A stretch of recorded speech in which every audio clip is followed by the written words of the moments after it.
Sobre capnografia, o que é importante a gente saber? Ela faz essa correlação da PaCO2, da pressão parcial de CO2 dentro do sangue com aquela que é expirada pelo paciente. Então a gente consegue correlacionar de uma forma não invasiva, eu consigo mensurar essa quantidade de CO2 que está dissolvida no sangue do nosso paciente.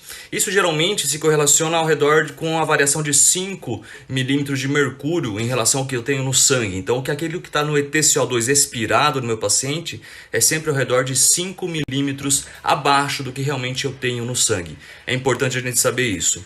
E ela me dá também essa correlação dessa hemodinâmica da perfusão do paciente. Afinal de contas, se eu não tenho um débito cardíaco legal, uma quantidade de sangue legal, boa saindo do coração, eu não vou ter um retorno bom também chegando no coração desse sangue. Consequentemente, eu não tenho um CO2 expirado legal, tirado, sendo extraído o CO2 que sai da corrente sanguínea e é expirado pelo nosso paciente. Então ele me dá também essa correlação. O pessoal fala, hemodinâmica eu tenho que ver pressão arterial é o que importa. Cara, a capnometria, ela correlaciona tanto a pressão arterial, o débito cardíaco, que não é pressão arterial, mas o débito cardíaco do meu paciente, correlacionando de certa forma a pressão arterial que ele está aplicando também, mas a irrigação tecidual, a perfusão tecidual que esse débito faz, e ele me dá essa resposta por uma consequência daquilo que é extraído dos tecidos e sendo eliminado. Então um CO2 dentro do parâmetro legal, eu não quero ele nem tão alto,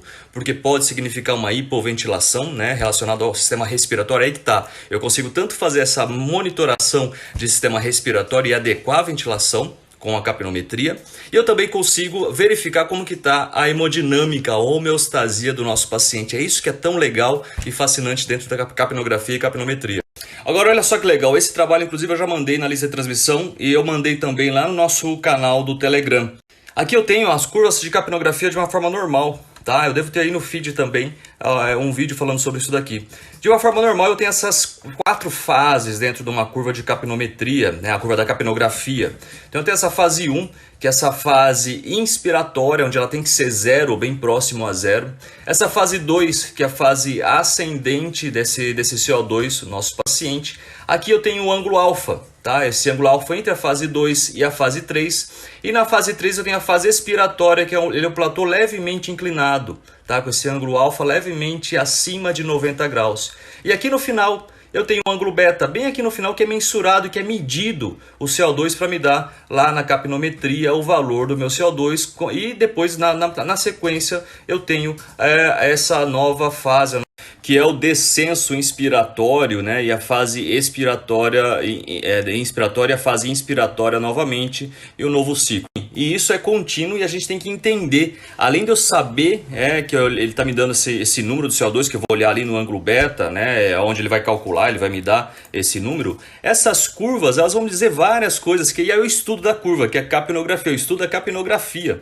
Então de duas formas, eu tenho o número, que é a capnometria, que me fala essa correlação da hemodinâmica, do CO2, da perfusão tecidual, de como que está a hemodinâmica do paciente, e eu tenho a monitoração da capnografia, que aí sim eu consigo monitorar sistema respiratório, eu consigo monitorar circuitos anestésicos, se tem vazamento, se não tem, como que está o alvéolo, se está tendo obstrução, se está tendo broncoespasmo. São várias situações que eu consigo monitorar através de como que está essa curva. Olha só, curvas de obstrução, curvas de reinalação.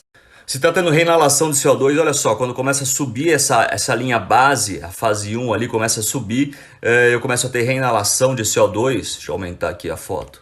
Olha só que legal. Situações de obstrução, como eu mostrei, assincronias, né? Assincronias podem acontecer quando eu começo a observar isso daqui na curva. Enfim, aumento do CO2 expirado. Por que está aumentando esse CO2 expirado?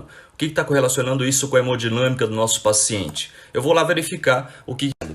Enfim, a capnografia, a capnometria nos dá muita informação, Isso é um pouco do que a gente tem para mostrar de uma forma rápida. Você vê que são vários stories para falar de um ponto só, mas um pouco dessa overdose de informação da monitoração da capnografia.